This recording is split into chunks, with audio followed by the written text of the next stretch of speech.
Should enterprise build software or should they buy? What software packages should you build and which ones should you buy? These are common questions asked by many in enterprise IT today. In today's world, cloud computing has truly democratized technology and has removed a lot of the undifferentiated heavy lifting. So, is build versus buy even the right question to ask? My name is Shijaz Abdullah. I lead solution architecture for Amazon Web Services public sector in the Middle East and North Africa. I've been in the industry for about 17 years now, and throughout my career, I've helped enterprise and government customers build innovative solutions on the cloud. Today, we're going to take a deeper look at the build versus buy decisions that many enterprises make as part of their IT strategy. For most organizations in the region and around the world, buy over build is kind of the default decision.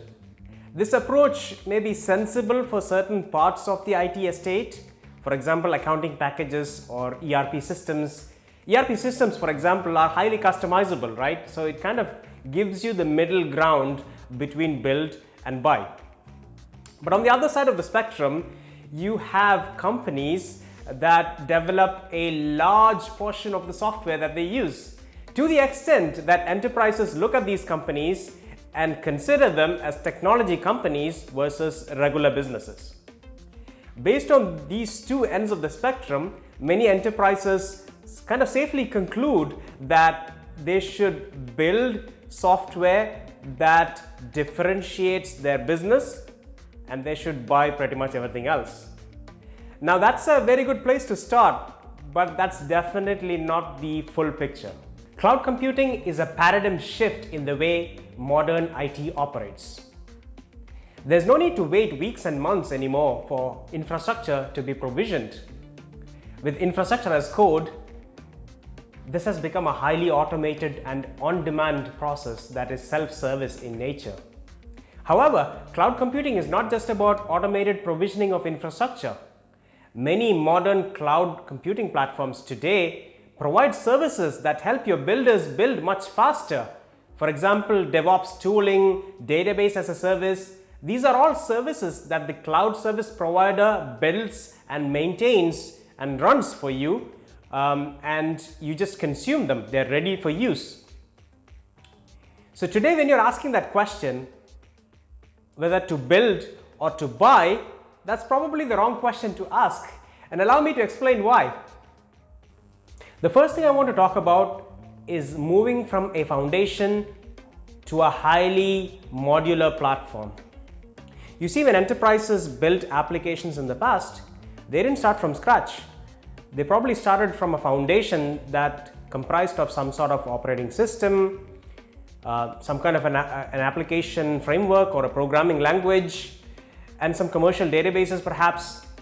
And then from that point on, the developers were pretty much on their own. They were building the application, every aspect of that application on their own from scratch. You could think of these components in the analogy of building a house, right? The concrete foundation is what the operating system, the programming language, and the database is. But then the developers have to build every aspect of their application brick by brick, kind of building the entire house on their own on top of this concrete foundation. Now compare that with a more modern way of building houses using prefabricated components. And that's exactly what cloud computing platforms are all about, right? Cloud computing is more than that concrete foundation. With cloud computing, enterprises are realizing that there's a host of different services that are built, managed, and operated by the cloud computing service provider, which are ready to use. They just take these building blocks or these prefabricated components, they put them together to build something really beautiful and really effective and efficient, and that's what cloud computing is. So going back to that analogy of building a house, instead of starting from a concrete foundation and trying to build everything brick by brick, your developers are putting together prefabricated components as they build that house, or in this case, their application, which adds a lot of benefits. Time to market. You actually build much faster than building everything brick by brick. You actually have pretty finished and high quality components that you can just put together and build that application. Not only does it save you time, it is also more cost efficient to use these ready to use solutions and services, or these prefabricated components. The next thing we'll talk about is slicing vertically.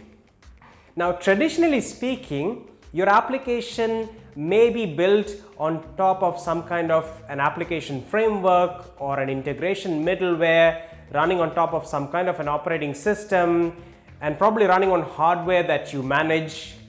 Now, with cloud computing platforms, on the other hand, it gives you much more flexibility and a much more nuanced division. Now, what does that mean? Let me give you an example, right? So on the cloud, you'll probably build a serverless application using AWS Lambda. You might use something like Amazon Event Bridge to manage communication or orchestrate communication. And you'll probably use AWS Step Functions to manage stateful interactions. And on top of that, you may even use some artificial intelligence services like Amazon Rekognition to analyze images uploaded by your users, or Amazon Fraud Detector to detect suspicious activity. Now, what's happening here is that your developers are not building all this from scratch, right? They're not building the entire application from scratch. They're using these prefabricated modules or managed services provided by the cloud service provider. The cloud service provider builds, manages, and operates these platforms for you. They're ready to use, and then you can actually do an implementation of these services to build the application logic that you need. Now, you're still building the application logic that differentiates your business from the competition. However, you're not building everything from scratch. Your developers are not building every single brick that goes into your building or every single module that goes into your application. In short, AWS removes the undifferentiated heavy lifting, leaving you with a much smaller piece that you need to build on your own. So the big question for enterprises using cloud platforms is not buy or build. Rather, what they now ask is build how much. The third point I want to talk about is pay for what you use. With the cloud, you no longer have to buy the infrastructure. Rather, you pay for what you use of the infrastructure or higher level application services based on how much you're consuming. The cloud brings that elastic pay-as-you-go pricing model that does not require you to make a very high upfront investment, and consequently that helps accelerate innovation in your organization as you build solutions on the cloud. And the last point that I want to discuss is build, then run. Now that you have changed your question from buy or build to build how much, the cloud has one more consideration for you. The question is not about whether you build your software, but whether you choose to run it yourself. In the legacy world, IT had no choice but to operate or run the software, whether or not they built it themselves or they purchased a software package off the shelf. But with cloud computing, there are two new options that's available in addition to running software on managed virtual machines or Amazon EC2. These are shown on the top half of this diagram. One of them is actually using software as a service model, where a third party builds, operates, and runs the software for you, meaning that you neither have to build or run the software, you just use it, or your users just consume it. And the second option that the cloud brings you is that you can build software in-house but run it on the cloud without worrying about servers or infrastructure by using a serverless model. An example of that is AWS Lambda, where you can build the software using programming languages that you're familiar with without worrying anything about running it or the underlying infrastructure or the scaling of the infrastructure underneath it. So with the cloud, the new decision for IT is to run or not to run. In conclusion, cloud computing on AWS has brought enterprises completely new options for managing their IT landscape. With the enormous opportunity that is unlocked by the cloud, it is time to ask some new questions. The question is no longer buy or build. Rather, the new questions to ask are build how much and to run or not to run.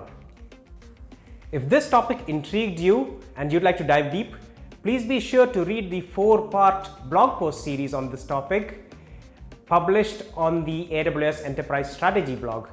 I've included a link to the blog post in the description of this video, so please be sure to check it out.